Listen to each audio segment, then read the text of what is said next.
ॐ पूर्णमदः पूर्णमिदं पूर्णात् पूर्णमुदच्यते पूर्णस्य पूर्णमादाय पूर्णमेवावशिष्यते। ॐ शान्तः शान्तः। ॐ सहना भवतु सहनौ भुनक्तु सह वीर्यं करवावहै तेजस्विनावधीतमस्तु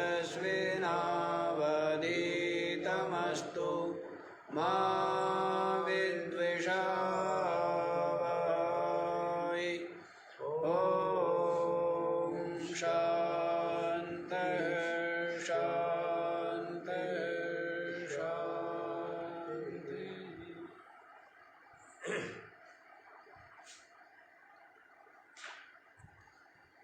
हाँ जी, तो क्या प्रसंग चल रहा है? बता रहे हैं ये अध्यात्म का मार्ग और इस ज्ञान प्राप्ति के साधन। मार्ग क्या बताया था? मार्ग बताया था कि पुण्य और पाप से रहित जो अद्वितीय ब्रह्म है, उस अद्वितीय ब्रह्म को ही जिसने अपना आत्म रूप से अनुभव कर लिया है, तो वो क्या है? ये अध्यात्म का मार्ग है। तो ऐसे अद्वितीय ब्रह्म का आत्म रूप से अनुभव करके क्या हो गया है? कहते हैं ना त्वं ना हम नायं लोकः। क्या है? न तो मैं हूँ, न तू है और न ही संसार। तो फिर किसके लिए शोक कर रहा है? क्योंकि ये सब का सब तो क्या है? स्वप्न मात्र ही है, प्रतीति मात्र ही है, सत्य नहीं है, कल्पित है। इसलिए क्यों शोक कर रहा है? तो ऐसा जिसने अपनी आत्मा की ब्रह्म रूपता का अनुभव कर लिया, तो वो पाप पुण्य धर्म अधर्म बंधन मोक्ष से रहित अद्वितीय नित्य मुक्त सच्चिदानंद भाव में ही प्रतिष्ठित हो गया। तो फिर क्या है?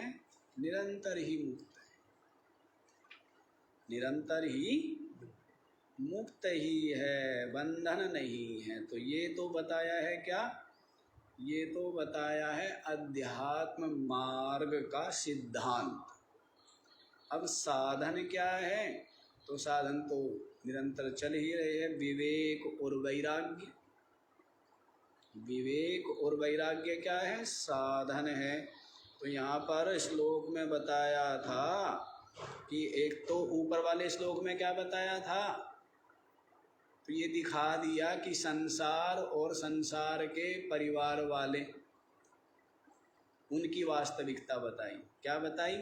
कि जब तक धन कमाता है तब तक सब अनुरक्त है, और जब शरीर जर्जर हो जाता है तो कोई भी पूछता नहीं, है ना? ये क्या बताई है? ये संसार की सच्चाई बता दी है। और फिर शरीर का भी बता दिया है कि ये जो शरीर है, जिसको देख करके क्या होता है? लुब्ध होता है, मोहित होता है। तो बताया है एतन मांस वसादि विकारम। ये क्या है? मांस और वसा का ही विकार मात्र है, कार्य मात्र है। इसलिए मनसि विचारय बारंबारम, बारंबार अपने मन में विचार करके और इसका जो आसक्ति है, मोह है, और चित्त में जो इसके संस्कार और वासना है, उनका क्या करना चाहिए? उनको चित्त से मूल के सहित उच्छेद करना चाहिए। क्योंकि जब वासना गलित हो गई तो चित्त का नाश हो गया और फिर अद्वितीय भाव में ही विलय हो गया। वासना नाश, उसके पश्चात मनोनाश। जब वासनाएं क्षीण हो तभी क्या होगा? मन का नाश होगा। और वासना जब तक निरंतर वृद्धि को प्राप्त होगी तो मन का नाश नहीं हो सकता, भले ही कितना ही ध्यान करे या समाधि लगाए। जब तक समाधि लगा लिया, समाधि तो लगा लेगा, लेकिन जब तक समाधि लगाई हुई है तब तक चित्त शांत है, विक्षेप रहित है, ठहरा समाहित है। और जैसे ही समाधि से उठेगा तो पूर्व वासना से क्या हो जाएगा? जैसे रोज सोते हैं तो जब सो जाते हैं तब कोई भी वासना नहीं होती। जब सोए रहते हैं तब कोई वासना रहती है, प्रकट रूप में रहती है। लेकिन जैसे ही जगते हैं तो वैसे ही देह वासना है, संसार वासना, ये सब की सब क्या होती है? जीव भाव आदि सब होते हैं ना। जैसे ही उठते हैं तो वैसे ही सबका सब संसार, मेरा तेरा, शत्रु मित्र हैं, सब दिखने लग जाते हैं। तो वैसे ही है समाधि में, जब तक चला तो गया, लेकिन जब तक बीज रूप में वासना बनी हुई है चित्त में, तो वो क्या करेगी? पुनः संसार में ही ले जाएगी और विक्षेप का कारण बना है। तो इसलिए क्या करना चाहिए? उसको निर्बीज करना चाहिए। क्या करना चाहिए? कि वासनाएं सारी क्षीण हो जाए। और जब वासना क्षीण हो जाएगी तो उसके पश्चात तो निरंतर ही समाधि है। क्या कहा है? देहाभिमाने गलिते विज्ञाते परमात्मनि यत्र यत्र मनो याति तत्र तत्र समाधि। देहाभिमान गलित हो गया और परमात्मा को जान लिया, अपनी आत्मा को जान लिया। उसके पश्चात यत्र यत्र मनो याति तत्र तत्र समाधि। जहाँ भी कहीं मन जाए वहीं समाधि ही निरंतर ही क्या है? समाधि है। क्योंकि वो अद्वितीय ब्रह्म को देखता है, क्योंकि वो जगत को मिथ्या स्वप्न रूप देखता है। इस कारण से ऐसा जो ज्ञानवान जगा हुआ है उसकी निरंतर समाधि है। निरंतर क्या है? निष्ठा का बात है। निष्ठा क्या है? निश्चय क्या है? अनुभव क्या है? बुद्धि में क्या ठहरा हुआ है? महत्व तो उस बात का है ना। अब शरीर तो समाहित होकर बैठा हुआ है और मन दौड़ लगा रहा है, तो वो क्या है? समाहित हुआ, असमाहित हुआ। और वैसे ही शरीर से शरीर के कर्म हो रहे हैं, इंद्रियों से इंद्रियों के कर्म हो रहे हैं, लेकिन चित्त क्या है? चित्त समाहित है, क्योंकि संसार की स्वप्न रूपता से परिचित है और अपनी आत्मा की सच्चिदानंद रूपता और नित्य मुक्तता से परिचित है। तो उसकी निरंतर ही समाधि है ना। इसलिए वासना क्षय के लिए क्या करना चाहिए? बारंबार इनकी असारता का विचार करना चाहिए। ये बता दिया है। आज आप लोग 12वां श्लोक देखिए। गेयम गीता नाम सहस्रम ध्येयं श्रीपतिरूपमजस्रं नेयं सज्जन संगे चित्तं देयं दीनजनाय च वित्तं भज गोविन्दं भज गोविन्दं गोविन्दं भज प्राप्ते सन्निहिते मरणे नहि नहि रक्षति डुक्रियकरणे भज गोविन्दं गोविन्दं भज। उस वृद्ध ब्राह्मण को समझा रहे हैं भगवत पाद भाष्यकार श्री शंकराचार्य जी महाराज कि हे मूढ़मते गोविंद भज गोविंद भज। अरे गोविंद को भज। जब तेरी मृत्यु का समय उपस्थित होगा तो ये जो डुक्रियाँ करने हैं ये व्याकरण के द्वारा तेरी रक्षा नहीं होगी, अर्थात ना तो सदगति होगी, ना आत्म उन्नति होगी और ना मोक्ष की ही प्राप्ति होगी। इसलिए क्या कर, गोविंद को भज। क्या कर, गोविंद को भज। तो क्या कहते हैं देखिए, गेयम गीता नाम सहस्रम ध्येयम श्रीपति रूपम अजस्रम नेयम सज्जन संगे चित्तम देयम दीन जनाय च वित्तम।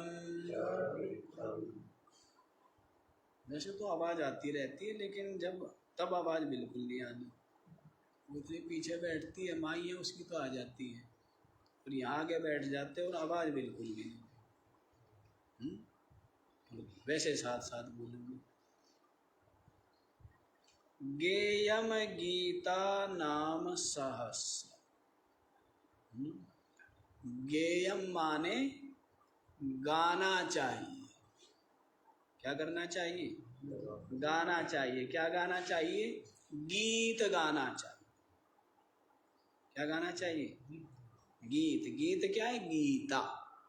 गीता क्या है, गीता गीत। जो गाई गई हो उसको क्या बोलते हैं, गीयते इति गीता। जो गाई गई है ना, इसके द्वारा भगवान श्री कृष्ण के द्वारा ये गाया हुआ गीत है। इस गाए हुए गीत को क्या कहते हैं, गीता कहते हैं। क्या बोलते हैं, वो गीत मत लगा लेना। ये जो कैसा गीत है, ये ज्ञान विज्ञान विवेक वैराग्य कर्म भक्ति है, ऐसे इससे संयुक्त जो गीत है, ऐसा जो गीत है गीता, उसको गाना चाहिए। क्या करना चाहिए, गीता गानी चाहिए, अर्थात गीता का पाठ करना चाहिए। क्या केवल पाठ करना चाहिए, कहते नहीं, गीता का स्वाध्याय करना चाहिए, विचार करना चाहिए, मनन करना चाहिए, जिससे कि क्या हो, बुद्धि के चक्षु खुले, ज्ञान नेत्र जिससे कि खुले। उसके लिए क्या करना चाहिए, गेयम गीता, गीता गानी चाहिए। और नाम सहस्रम, और क्या करना चाहिए, जो सहस्र नाम है ना, भगवान के जो सहस्र नाम है, विष्णु सहस्र नाम आदि, उन सहस्त्र नामों का भी गायन करना चाहिए। क्या क्या करना चाहिए, एक तो गीता गानी चाहिए और भगवान के जो हजारों नाम हैं, विष्णु सहस्त्र नाम आदि, ऐसे जो स्तोत्र है उनका भी विचार पूर्वक अर्थ समझते हुए पाठ करना है। बिना अर्थ को समझे पाठ करने का भी फल है, लेकिन वो फल क्या है? सीमित है। और अर्थ समझते हुए पाठ करने का फल क्या है? वो असीमित है। अर्थ समझते हुए पाठ करने का फल क्या होगा? विवेक होगा, वैराग्य होगा, भक्ति होगी और ज्ञान की प्राप्ति होगी। समझते हुए पाठ करेंगे, समझने से ही होगा ना। समझते हुए पाठ करेंगे तो क्या उसका फल? वैसे भी यदि पुण्य फल भी सोचे, पुण्य फल कई लोग पाठ करते हैं ना पुण्य के लिए, तो अर्थ समझ करके पाठ करेंगे तो उससे पुण्य भी अधिक पुण्य की प्राप्ति। और अर्थ समझते हुए पाठ करने का वास्तविक फल क्या है? विवेक, वैराग्य, तीव्र मुमुक्षुता, भक्ति और ज्ञान की प्राप्ति के द्वारा अपने स्वरूप की प्राप्ति। ये किसका फल है? ये है गीता का और सदग्रंथों का पाठ करने का, विचार पूर्वक उसके अर्थ का चिंतन करते हुए पाठ करने का फल। यज्जपस्तदर्थस्य भावनम। जैसे जप करते हैं ना, किसी मंत्र का जप करते हैं, तो जप करने का तरीका क्या होता है कि जप के साथ साथ में उस मंत्र का जो अर्थ है उसका भी चिंतन होना चाहिए। खाली मंत्र का जप करें बिना अर्थ का विचार किए तो वो फलदायी है, पर उतना फलदायी नहीं। तो जो भी मंत्र जपे साथ साथ उसके अर्थ का, उसके भाव का चिंतन होना चाहिए। ये क्या है? ये जप की विधि। तो उससे क्या होगा? उससे वास्तविक लाभ मिलेगा। तो वैसे ही यहाँ पर कह रहे हैं जो भी ग्रंथ है, गीता है, उपनिषद है और भी संतों की जो वाणी है, उन सब का पाठ अर्थ समझते हुए किया जाए तो उससे तो भक्ति मिलेगी, ज्ञान मिलेगा, स्वरूप की अनुभूति होगी, मोक्ष की प्राप्ति। इसलिए क्या करना चाहिए? गाना चाहिए। समझ आ गया क्या क्या गाना चाहिए? कि गाना गाना चाहिए। क्या करना चाहिए? गाना गाना चाहिए। गाना कौन सा? जो भगवान श्री कृष्ण का गाना है वो गाना गाना चाहिए। कौन सा गाना है? गीता है। ऐसे ही जो ऋषियों के, मुनियों के जो गीत है, उपनिषद क्या है? ऋषियों के द्वारा गाए गए हैं ना। ऋषयो मंत्र द्रष्टारः, ऋषियों ने ध्यान में, विचार में जो मंत्रों को देखा, उन मंत्रों को जो लिखा है वही क्या है? वही वेद है, वही उपनिषद है। तो उनको क्या करना चाहिए? गाना चाहिए। वो ऋषियों के गाने, वो गीत गाने चाहिए। और क्या करना चाहिए जी? तो कहते हैं ध्येयम श्रीपति रूपमजस्रम। और ध्यान करना चाहिए, चिंतन करना चाहिए। ये तो गाना चाहिए बता दिया। फिर कहते ध्येयम, किसका ध्यान, किसका करना चाहिए, चिंतन किसका करना चाहिए निरंतर? तो कहते श्रीपति रूपम अजस्रम, भगवान का जो रूप है ना, श्री माने लक्ष्मी और उसका पति क्या हो गए? नारायण। और नारायण जो सबका आत्मा है, नारायण जो क्या है? सगुण साकार रूप और सगुण निराकार रूप और निर्गुण निराकार रूप। वास्तविक रूप क्या है? निरुपाधिक है ना, निर्गुण निराकार। लेकिन वही भगतों की भाव से सगुण साकार हो जाता है। निर्गुण ही तो सगुण हो गया है। सारा का सारा जो निर्गुण है वही क्या हो जाता है? अपने संकल्प से और अपने संकल्प के ठोस होने से, घनीभूत होने से क्या हो जाता है? सगुण हो जाता है, साकार हो जाता है, आकार ले लेता है। जैसे मकान पहले क्या है? निराकार है। आपके चित्त में क्या मकान है? नहीं है? है। फिर उस मकान को आप आकार दे देते हो कागज में। क्या कर दिया है? आकार दे दिया ना। और फिर उस मकान को क्या करते हो आप? ईंट पत्थर लगा करके क्या बना देते हो? पूरा का पूरा आकार दे देते हो ना। तो निराकार जो था क्या हो गया? आपके संकल्प और दृढ़ संकल्प से, ठोस संकल्प से निराकार क्या बन गया? साकार। ऐसे वास्तव में क्या है? वास्तव में निराकार। पहले निराकार था, बाद में क्या होना है?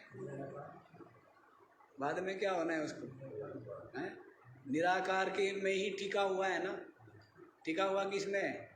निराकार में टिका हुआ है। रोज जिस मन के आश्रित ये टिका हुआ है, रोज वो मन कहाँ जाके टिक जाता है? सुषुप्ति में। कहाँ टिक रहा है? निराकार में टिक रहा है ना। सारा का सारा आकार क्या हो जाता है? सुषुप्ति में निराकार हो जाता है। सारा का सारा आकार समाधि में क्या हो जाता है? निराकार हो जाता है। रहता है कुछ आकार? समाधि में, सुषुप्ति में कुछ आकार है क्या? कोई आकार नहीं। तो ऐसे ही वास्तव में क्या है? वास्तव तो निराकार है। जिसको गीता में कहा ना कि अव्यक्त थे। क्या बोला है अर्जुन को? आदीनि भूतानि अव्यक्तानि। आदि में पहले क्या थे? ये सब अव्यक्त थे। व्यक्त मध्यानि, बीच में क्या हो गए? व्यक्त हो गए। अव्यक्त निधनानि, और बाद में इनका जो निधन है वो किस में हो जाएगा? अव्यक्त में। जैसे घड़ा क्या था? मिट्टी में निराकार रूप से। मिट्टी में घड़ा क्या है? निराकार रूप से। कुम्हार ने उसको क्या कर दिया? उसके बाद फिर क्या हो जाता है? वो फूट करके चूरा हो करके। वैसे ही है जी ये सारा का सारा सगुण साकार निराकार से प्रकट हुआ, निराकार में स्थित है और निराकार में ही क्या हो जाता है? नाश हो जाता है इसका। तो इसलिए भगवान के निराकार रूप का, चाहे साकार रूप का, जो स्थूल बुद्धि वाले साधक है वो क्या करेंगे? साकार रूप को भजते हैं, क्योंकि उनकी बुद्धि स्थूल है, निराकार को नहीं पकड़ सकती। इसलिए किसको पकड़ेगी? आकार को पकड़ेगी। किसको पकड़ेगी? आकार को पकड़ेगी। और फिर धीरे धीरे जैसे जैसे बुद्धि एकाग्र होगी, राग रहित होगी, संसार से हटेगी, थोड़ा सूक्ष्म होगी, तो सद्गुरु की कृपा से क्या हो जाएगी? निराकार को विषय करने वाली हो जाएगी। उस बुद्धि के द्वारा निराकार तत्व को समझ पाएंगे, चिंतन कर पाएंगे और अनुभव कर पाएंगे। तो इसलिए क्या करना चाहिए? ध्यान करना चाहिए। किसका ध्यान करना चाहिए? श्रीपतिम रूपम अजस्रम। अजस्रम माने निरंतर। निरंतर भगवान का ध्यान करना चाहिए। तो समझ आ गया? गाना चाहिए क्या? गीता भगवान के नाम और सतशास्त्र वो क्या करने चाहिए, गाने चाहिए। और ध्यान करना चाहिए किसका, भगवान के रूप का ध्यान करना चाहिए। जैसा पात्र हो, जैसा साधक हो, साकार का करे फिर निराकार का करे, तो ध्यान करना चाहिए। नेयम सज्जन संगे चित्तम, और अपना जो चित्त है इसको कहाँ लगाना चाहिए जी, हाँ कहाँ लेकर के जाना चाहिए चित्त को, तो कहते सज्जन संगे, जो संत जन हैं उनके संग में अपने चित्त को लगाना चाहिए। सत्संग में, सत्संग में क्या होता है जी, कहते विवेक हो जाता है, अकल आ जाती है। सत्संग से क्या आती है, सत्संग से क्या आता है, अकल। और कहते वो अकल जो कहीं भी नहीं आती है, ना कहीं दुकान में मिलती है और न कहीं मंदिर में प्रसाद में मिलती है। वो अकल कहाँ मिलती है, सत्संग सदग्रंथों के अनुशीलन से प्राप्त होती है अकल, है ना। तो इसलिए अकल पाने के लिए, समझ पाने के लिए, विवेक पाने के लिए, ज्ञान पाने के लिए, वास्तविकता से परिचित होने के लिए, संसार क्या है, शरीर क्या है, जीव क्या है और ब्रह्म क्या है, इन सब की अकल समझ पाने के लिए क्या करना चाहिए, सज्जन संगे चित्तम नेयम, सज्जनों के संग में अपने चित्त को लगाना चाहिए। कितनी चीजें बता दी है, हाँ हाँ जी, समाधि लगी रहती है इनकी। तो कितनी बात बताई है, क्या क्या बताया, ज्ञेयम, ध्येयम और नेयम है। क्या बोला है, किम ज्ञेयम, क्या गाना चाहिए, उत्तर दे दिया ना, गीता को गाया करो, सतशास्त्रों को गाया करो, संतों की वाणी को गाया करो, ठीक है। किम ध्येयम, इसका ध्यान करना चाहिए, तो भगवान के सगुण निर्गुण स्वरूप का ध्यान करना चाहिए। किम नेयम चित्तम, अपने चित्त को कहाँ लगाना चाहिए, तो कहते हैं सज्जनों की संगति अर्थात सत्संग में। क्या करना चाहिए, सत्संग में। किम देयम, या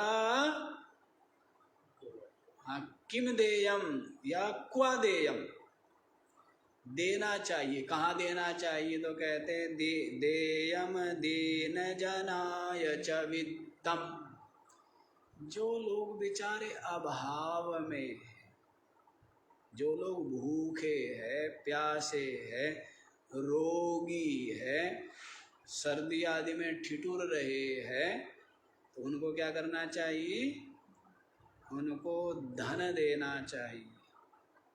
क्या करना चाहिए, दान पूछ रहे हैं कि दान करना चाहिए, क्या करना चाहिए, दान करना चाहिए। जैसे दान आदि करने से जो कोई भी साधन हो, कोई भी साधन, उस साधन के स्वरूप को समझ लेना, तो वही साधन पूरा का पूरा होता है। दान देते हुए एक तो क्या हो, जो जिसको दान दिया जा रहा है उसको श्रेष्ठ समझे, अपने आप को बहुत छोटा समझे, है ना। और दान देने से स्वार्थ और मोह और अहम ये गलित हो रहे। क्या हो रहा है,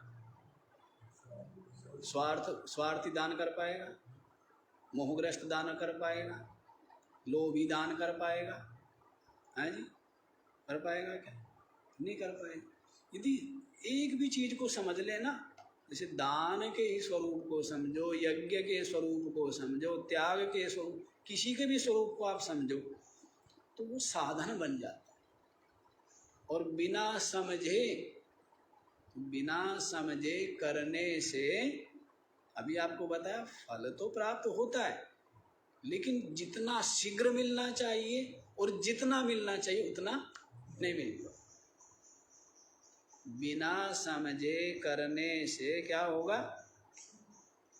सीमित फल मिलेगा और जितना शीघ्र मिलना चाहिए उतना शीघ्र नहीं मिलेगा। अब दान को समझेगा तो विवेक जगेगा ना, वैराग्य जगेगा ना, नहीं जगेगा। एक ही चीज को समझे तो दान के स्वरूप को मात्र समझ लेने से स्वार्थ जा रहा है, लोभ मोह जा रहा है, अहंकार जा रहा है, और साथ ही साथ प्रेम और करुणा का भाव जागृत हो रहा है। सब में परमात्मा का दर्शन करने का स्वभाव उत्पन्न हो रहा है, केवल एक दान से, केवल एक दान से। लेकिन दान तो हम स्थूल ही समझते हैं कि बस क्या किया कि हमने दे दिए। समझते हुए करें तो किसको दे रहा है? कहते देने वाला भी और लेने वाला भी दोनों एक ही।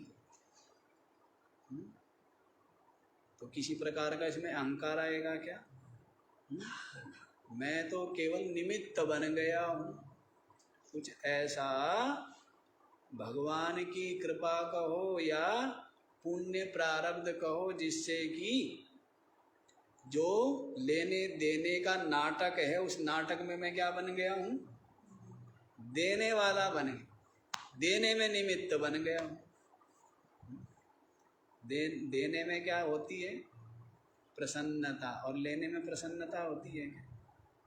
प्रसन्नता कैसे होती है? देने में या लेने में? देने में प्रसन्नता होती है, आनंद आता है। तो इसलिए देना चाहिए। क्या करना चाहिए? देना चाहिए। वो भी यज्ञ बन जाता है, वो भी एक श्रेष्ठ साधन है। इसीलिए कहा है गीता जी में, यज्ञ दान तपः कर्म न त्याज्यम कार्यमेव तत्। यज्ञ दान तपश्चैव पावनानि मनीषिणाम्। क्या बोला है? यज्ञ दान तप और कर्म जो है इनका ना त्याज्यम, नहीं त्यागने चाहिए, कार्यम एव तत्, करने ही चाहिए। क्यों जी? कहते यज्ञ दान तपश्चैव पावनानि मनीषिणाम। यज्ञ दान तप जो कर्म है ये तो मनीषियों को पवित्र करने वाले। किनको पवित्र करते? केवल मनीषी। इसको करते हैं मनीषी। कौन? जो बुद्धिमान। करेगा कौन? बुद्धिमान। स्वार्थी थोड़ा करेगा। कौन करेगा? यज्ञ दान। जैसे कोई व्यक्ति भंडारा करे, क्या करें? भंडारा करे। जो लोभी है, स्वार्थी है, रागी है, संसारी, वो सोचेंगे अरे ये तो फिजूल में क्या कर रहा है, फिजूल में लुटा रहा है। क्या कहेंगे? ये तो क्या कर रहा है? अरे फिजूल में लुटा रहा है, फिजूल में लूट रहा है, ये तो बड़ा मूर्ख है, बड़ी मोटी बुद्धि है। बताओ वास्तव में मोटी बुद्धि है या बुद्धिमान है, समझदार है? कोई आदमी गया, एक तो क्या है, किसी के पास अनाज था, सारा का सारा पीसा और खा गया। क्या किया? एक गया खेत में लेकर के, क्या गया, और वहां पर क्या कर दिया? दुनिया देखी क्या कही, दो कितना बेवकूफ है।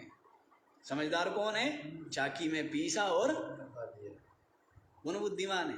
अरे वो देखो मिट्टी में जाके मिला रहा है। क्या कर रहा है? मिट्टी में मिला रहा है ना। अब आप ये बताओ कौन बुद्धिमान है? जो पीस के खा गया वो, या जो मिट्टी में मिलाया वो? उसको क्या मिल जाएंगे? उसके जो थोड़े से थे उसके कितने गुने मिलेंगे उसको। इसलिए बोना चाहिए नहीं बोना चाहिए, खा जाना चाहिए केवल? बोना चाहिए ना। तो दान तो क्या है? बोना। और उपभोग क्या है? खाना। और जो बच गया वो क्या है? नाश। जो दे दिया वो क्या कर दिया? बो दिया। जो खा लिया वो क्या है? काम में आ गया। और जो बच गया वो नाश हो गया। तीन ही तो गति है, दान, भोग और नाश। ये तीन ही तो गति है। ये तो दान कर दो, आगे चाहिए तो खूब। जैसे वो माई थी ना आश्रम में, मैं उसको कहा करता था कि माई जब तू मरेगी ना, देख मुक्ति तो तेरी होगी नहीं, ठीक है? क्योंकि इतनी साधना, मुक्ति का मतलब अब वो वाली मुक्ति की बात नहीं करते हम, जो ये निरुपाधिक ब्रह्म तत्व में विलय हो जाना, ब्रह्म रूप हो जाना। मैंने कहा ये मुक्ति तो मिलेगी नहीं, ठीक है? पर अगले जन्म में तो बड़ी सेठानी बनेगी, या फिर कहीं महारानी या महाराजा बनेगी। कहने लगी क्यों? क्योंकि उसका देने का भाव रहता है ना। क्या रहता था? चाहे किसी को बिस्किट दे, चाहे नमकीन दे, चाहे कुछ और प्रसाद दे, देने का भाव है ना। तो जिसका निरंतर देने का भाव है तो उसके भंडार क्या रहते हैं? भंडार भरे रहते हैं। और देने का भाव ना हो तो क्या हो जाते हैं? वो पड़ा पड़ा भंडार में भी सड़ जाता है। जो कुछ पड़ा है थोड़ा बहुत, वो भी क्या होगा? सड़ जाएगा, गल जाएगा। देने का भाव क्या होना चाहिए? देने का भाव होना चाहिए। यदि खूब पाना चाहते हो, खूब पाना चाहते हो तो दे दो बस, ठीक है?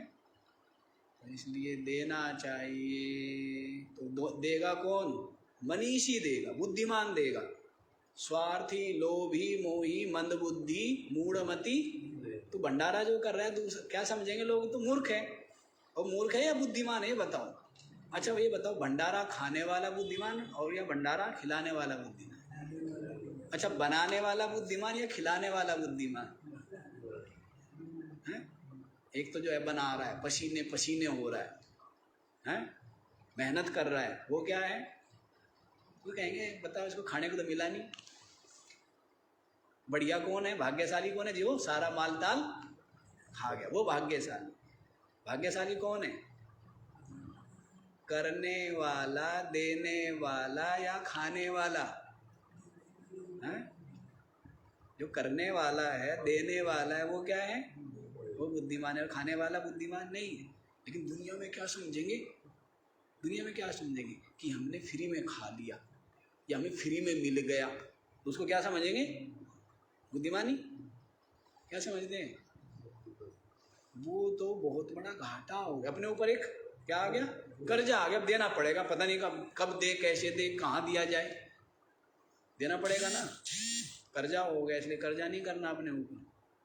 अपने कर्जमंद नहीं होना चाहिए। सारे ऋण उतारते चलने चाहिए, जैसे भी बने, चाहे सेवा के द्वारा, कर्म के द्वारा, हैं, या जैसे भी बने, ना ले करके या दे करके अपने ऊपर ऋण नहीं आना चाहिए। कोई आपको सुख दे तो उससे डबल दे दो उसको सुख, कोई आपको सम्मान दे उससे डबल दे दो आप उसको सम्मान, है ना। जो भी दे उसको क्या करो? लौटा दो। ऋणी मत रहो, क्योंकि ऋणी रहोगे तो फिर देना तो पड़ेगा ना कर्जा विद इंटरेस्ट। क्या करना पड़ेगा? ब्याज समेत लौटाना पड़ेगा। इसलिए कर्जा मत रखो, ठीक है? दो, मीठे वचन दो, सम्मान दो, प्यार दो, है, सद्भाव दो। और दुख दोगे तो, पीड़ा दोगे तो, तकलीफ दोगे तो क्या मिलेगा? वही तो मिलनी है। 100 गुनी तो मैंने बोला था कम से कम मिलेगी। 1000 गुनी मिल सकती है, लाख गुनी मिल सकती है, करोड़ गुनी मिल सकती है, अनंत गुनी मिल सकती है। बताया ना, कुछ बीज तो क्या करते हैं? 100 गुना फल देते हैं, कुछ 1000 गुना देते, कुछ लाख गुना, कई करोड़ गुना, कई अरबों गुना। एक छोटा सा बीज और उसमें फल कितने लगते हैं, वट वृक्ष आदि, तो अरबों गुना देते हैं ना। तो ये 100 गुना तो कम से कम है। हाँ जी, कितना मिलेगा? देने से 100 गुना कम से कम मिलेगा। चलो लंबा हो रहा है, और देने पे ज़्यादा हम बोला भी नहीं करते, आज बोल दिया, पता नहीं क्यों, शायद इसलिए बोल दिया क्योंकि अब हमें इसके वो निमित्त नहीं है ना। हम ना देने वालों में और ना हम लेने वालों में, इसलिए बोल सकते हैं। देने वाला तो बोल सकता है, लेकिन लेने वाला कैसे बोले? लेकिन हम क्या है, ना देने में और ना लेने में, तो इसलिए अब बोल सकते हैं। तो क्या देना चाहिए? दीन जनाय च वित्तम, जो भी वित्त है, वित्त का मतलब ये नहीं कि पैसा ही दें। अब भूखा आदमी ने भोजन दे दो ना उसको, कहने ये पकड़, कंबल ले, मैं तो कंबल बांट रहा हूँ, कई कंबल 1000 रुपए का, वो कहते हैं बाबूजी 1000 रुपए नहीं चाहिए, 10 रुपए का भोजन करा। क्या नहीं, मैं तो कंबल बांट रहा हूँ ना, ले। ऐसे थोड़ा होता है। जहाँ जैसी आवश्यकता हो वैसा देना, वही दान होता है। अपने हिसाब से देना दान नहीं होता है ना। जैसी आवश्यकता है वो देख करके, देश काल परिस्थिति। गर्मी में क्या करो, घर में कंबल फालतू हो रहे हैं तो गर्मी में क्या करो, जाके कंबल बांटो, ठीक है। सर्दी में क्या करो, एसी बांटाओ क्योंकि रेट कम है ऐसा क्यों जी? ऐसा नहीं करना चाहिए, जैसा समय हो उसके अनुसार। अच्छा, ये हो गया। तो 4 चीजें बताई। किम गेयम, किम ध्येयम,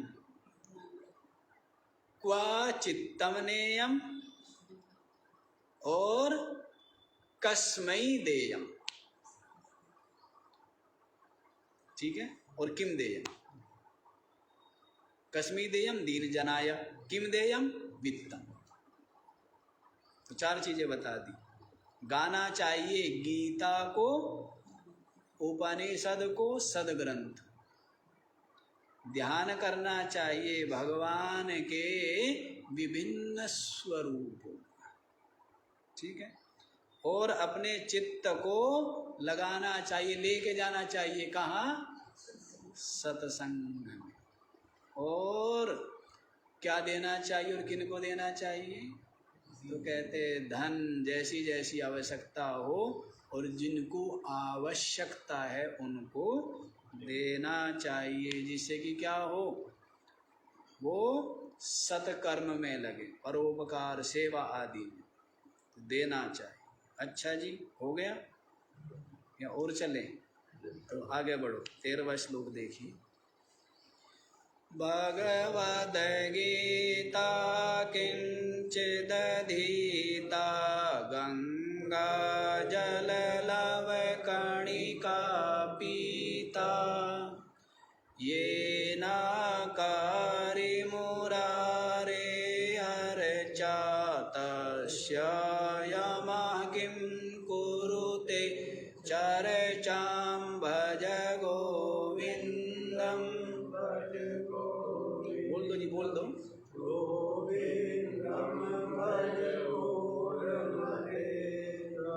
प्राप्ते सन्निहते मरणे नहि नहि रक्षति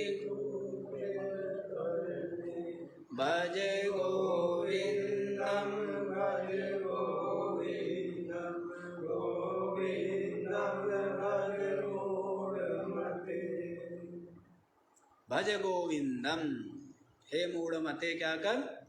गोविंद को भज। और क्या कर? और सुनो भगवद गीता, बोलो किंचिद धीता गंगा जल लव कणिका पीता येन अकारी मुरारे अर्चा तस्य यमः किं कुरुते ते चर्चाम। भगवद गीता किंचित अधीता, पूरी गीता नहीं पढ़ पाया। क्या कहने, भागवत अब महिमा बता रहे। महिमा किसकी है? महिमा तो सारी जो है ना वो मन की है। और मन यदि जहाँ लगा दिया, संसार में लगा दिया तो संसार मिलता है, और सत्कर्म सदधर्म अध्यात्म परमात्मा में लगा दिया तो बताया था ना क्या, कबीरा मन ही लगाए के देख लियो किन कोय, नर को कहा बस में करो नारायण बस। मन लगाने की तो महिमा है। धन में मन लगाया तो क्या मिल गया? धन मिलेगा। संसार में मन लगाएगा तो क्या होगा? क्या मिलेगा संसार में? द्रौपदी ने मन लगाया ना, क्या मन लगाया? तपस्या की, पति पति पति पति पति, क्या मिलेंगे? 5 पति मिलेंगे। जहाँ भी मन लगा लो, बात किसकी है? मन लगाने। तो कहते हैं मन लगाए के देख लियो किन कोई, कोई देख लो जी, नर को कहा बस में करो। अरे नर की तो छोड़ो, नारायण बस हो, नारायण भी बस में हो जाता है। जो नारायण बैठा है वो नारायण भी क्या हो जाता है? अपने वश में, अर्थात अपनी आत्म रूप से अनुभव में हो जाता है, साक्षात्कार हो जाता है। आत्म रूप से साक्षात्कार हो जाता है नारायण का। तो ये सब महिमा किसकी? मन लगाने। तो यहाँ पर देखो, अब गीता जी की महिमा बता रहे। भगवद गीता किंचित अधीता, पूरी नहीं पढ़ पाया क्या? और जिसने पूरी पढ़ ली उसकी तो बात ही अलग। लेकिन पढ़ने का मतलब क्या है? पढ़ने का मतलब पढ़ना नहीं है, पढ़ने का मतलब है उसको आत्मसात करना। पढ़ने का मतलब क्या है? जैसे गुलाब जामुन, इमरती, बालूशाही हैं, जलेबी, रसमलाई सब ला करके पड़ोस में रख लिए। क्या किए? क्या होगा? भूख मिट जाएगी, स्वाद आ जाएगा। रख तो लिए ना, ठीक है। दवाई ला करके सिरहाने के नीचे रख ली, जेब में रख ली, क्या होगा? स्वस्थ हो जाएंगे। वैसे गीता पढ़ ली, मतलब कहाँ धर ली? कहाँ धर ली? केवल खोपड़ी में। कहाँ रखी है? केवल खोपड़ी में रखी। उसका जो रस है, उसका जो स्वाद है, वो हृदय में टपका नहीं। तो जीवन में शांति आ जाएगी क्या? प्रसन्नता आ जाएगी क्या? निर्भयता निश्चिंतता आ जाएगी क्या? विक्षेप अशांति क्लेश मिट जाएंगे क्या? अज्ञान दूर हो जाएगा क्या? बंधन भय मिट जाएगा क्या? मिट जाएगा। बिना उसका सेवन किए, जैसे शंकर जी ने विष को कहाँ रख लिया? गले में रख लिया। तो गले में रख लिया, पेट में नहीं उतारा, तो इस कारण से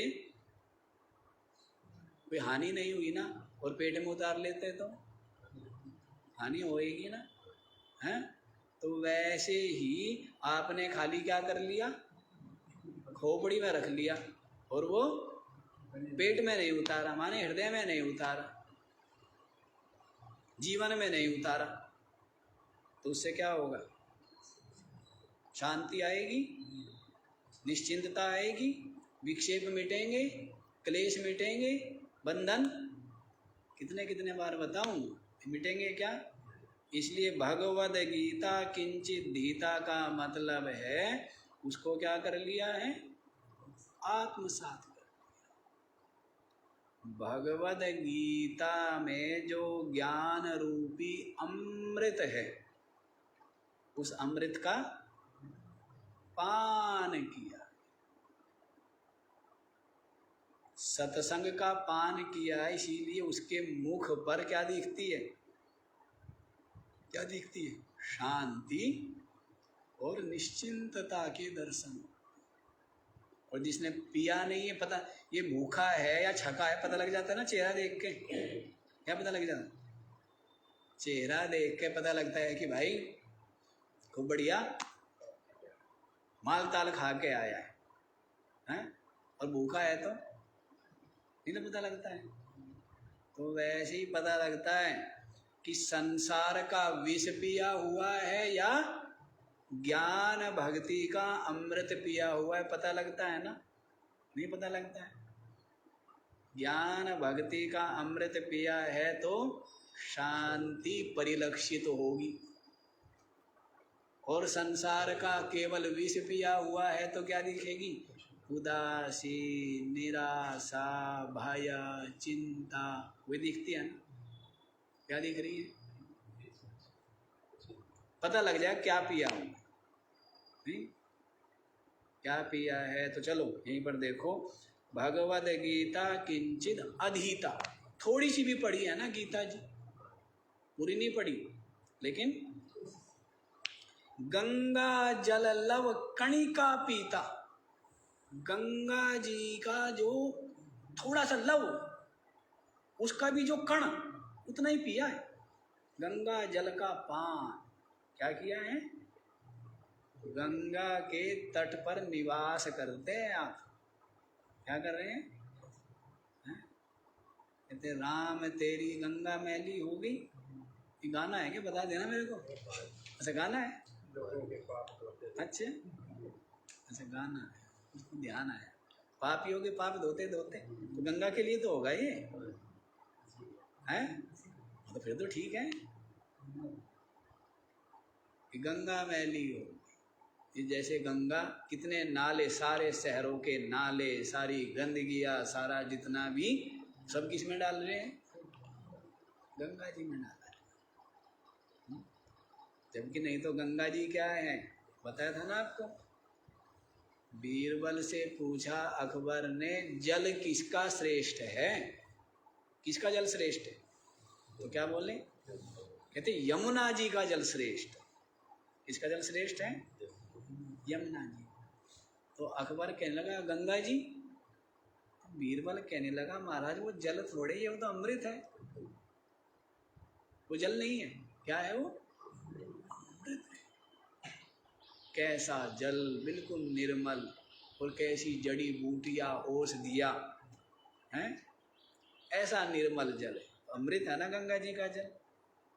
ऐसे नर्मदा जी का जल जो माना जाता है, कई संत लोग तो कई कई महीने केवल नर्मदा जल ही पीते, केवल नर्मदा जल।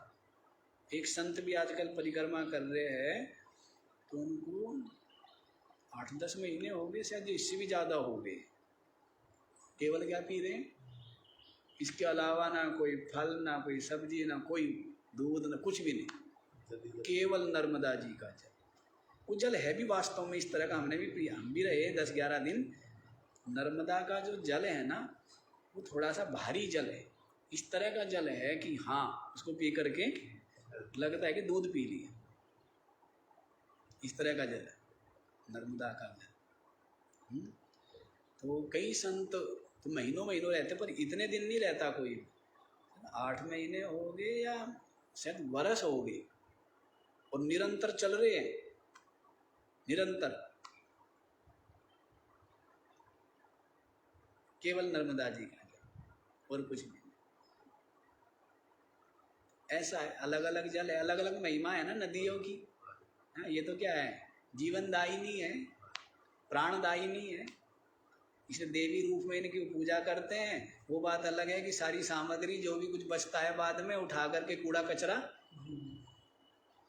जिसकी पूजा करी उसी को कहा कर कूड़ा भी तू ही रख। गुरुजी माला आपको चढ़ाई है, तो ये माला जिसमें लाई, पॉलीथीन, लिफाफा, ये सब है, ये भी आप ही रखो, आप ही साफ करो। ऐसा विचित्र कहाँ। अच्छा जी, समय भाग रहा है।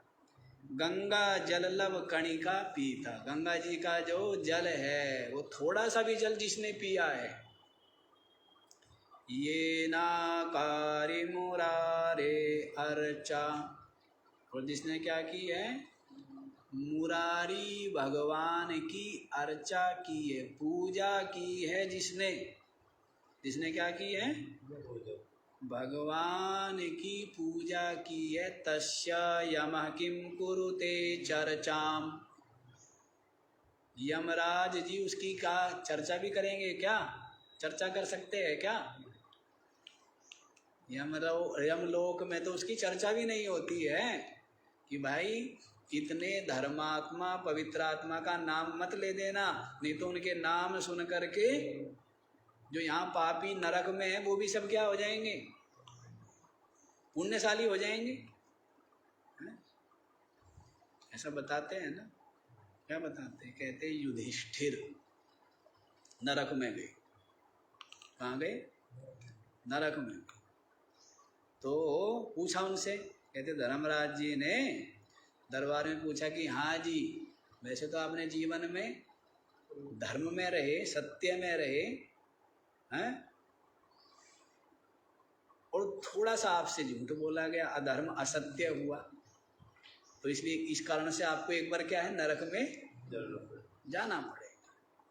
ये सब समझाने के लिए, शिक्षा देने के लिए कि जीवन में क्या है, गलती से बचना चाहिए, पाप से बचना चाहिए, शिक्षा देनी। तो यमराज जी ने बोला कि आपको क्या करना पड़ेगा, एक बार नरक में जाना पड़ेगा।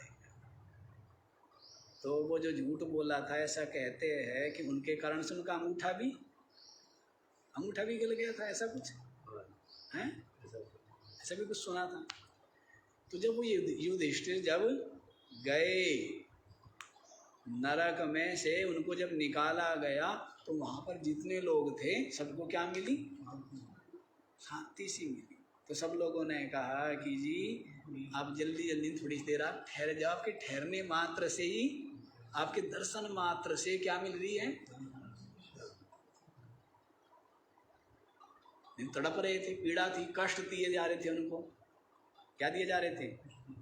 तरह तरह से यातनाएं दी जा रही थी ना, तरह तरह के दंड भोग रहे थे।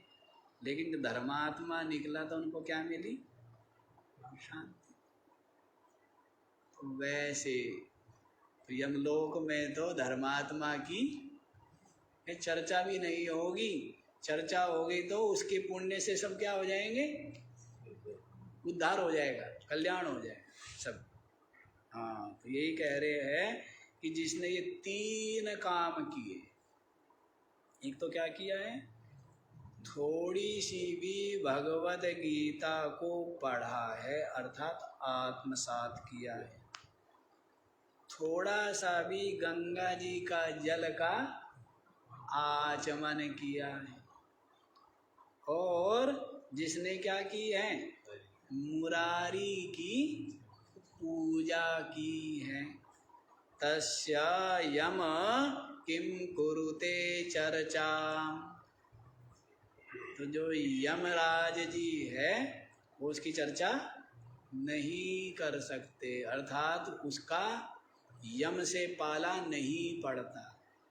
क्या हो जाता है उसका, सदगति, कल्याण होता है, वो मुक्ति के पथ पर आगे बढ़ता। जिसने जीवन में क्या किए हो, ये 3 काम, समझ आ गया?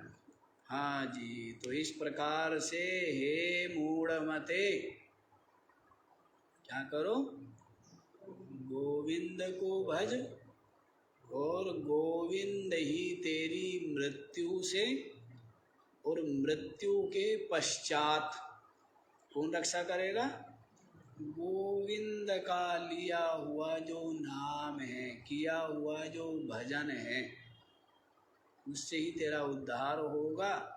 और ये जो डुक्रिय करने धातु है, संसार की आशा लेकर के, लोभ लेकर के जो तू कर रहा है, इससे क्या होगा, इससे तो तुझे बारंबार संसार ही प्राप्त होगा, अर्थात बारंबार जन्म मरण और माता के उदर में शयन, बारंबार यही होता रहेगा। ठीक है जी, समझ आ गई है? ये दोनों बात समझ आ गई है तो इसको क्या करो, अपने हृदय में धर लीजिए, अपने हृदय में धारण कीजिए और रोज रोज ऐसे ज्ञान का दीप अपने हृदय में प्रज्वलित करेंगे तो सारा का सारा अज्ञान का अंधेरा, माया का जो घन घोर अंधकार है वो दूर हो जाएगा और क्या हो जाएगा, प्रकाश में परमात्मा में स्थित हो जाएगा। क्या हो जाएगा? परमात्मा दिख जाएगा। कौन दिखेगा? अज्ञान अंधेरे से दिख नहीं रहा है, यही तो था, यही है, पर क्या दिखता नहीं है अंधेरे के कारण से। और अज्ञान अंधेरा दूर होता है तो क्या है, दिख जाता है कि जिस परमात्मा को मैं खोज रहा हूँ वो अविनाशी तत्व तो मेरी आत्म रूप से मेरे हृदय में ही विराजमान है, मेरी अपनी आत्मा। इस प्रकार सत्संग के द्वारा क्या होगा, हो रहा है, ज्ञान का दीप हृदय में अभी जलता है, लेकिन आसक्ति की, लोभ की का झोंका आता है और बुझ जाता है। रोज हम जलाते हैं, जैसे होता था ना, दीपक जलाया लेकर के चले, हवा का झोंका लग गया और बुझ गया, फिर दीपक जलाया फिर लेके चले फिर बुझ गया, फिर जलाया फिर लेके चले। ऐसा हुआ आपके साथ? नहीं हुआ? दिए भी जलाए नहीं जलाए? हैं? तो दिए भी जलाने बहुत जरूरी है। तो वैसे ही क्या है कि अब देखो, हम ज्ञान आपका दीपक जलाते हैं और क्या होता है, हवा का झोंका लगा बुझ जाता है, हवा का झोंका लगा फिर अंधेरा, दीपक बुझ दे फिर क्या है, फिर अंधेरा। अब ये जो दीपक है ये क्या हो, अखंड ज्योत जग जाए, क्या हो जाए, अखंड रूप से जलता रहे, तो फिर क्या होगा, फिर अंधेरा होगा क्या? और जब अंधेरा नहीं तो भय है, बंधन है, पीड़ा है, अशांति, क्लेश कुछ है। ज्ञान का दीप क्या होना चाहिए, अखंड रूप से होना चाहिए। झोंके में हो रहा है गड़बड़, कभी लोभ का झोंका आया, कभी मोह का झोंका आया, कभी स्वार्थ का, कभी आसक्ति का, कभी ममता का, कभी अहमता का। इन झोंकों में क्या होता रहता है, दिया बुझ जाता है, फिर अंधेरा, फिर अंधेरा। चलो आज इतना ही बात। ओम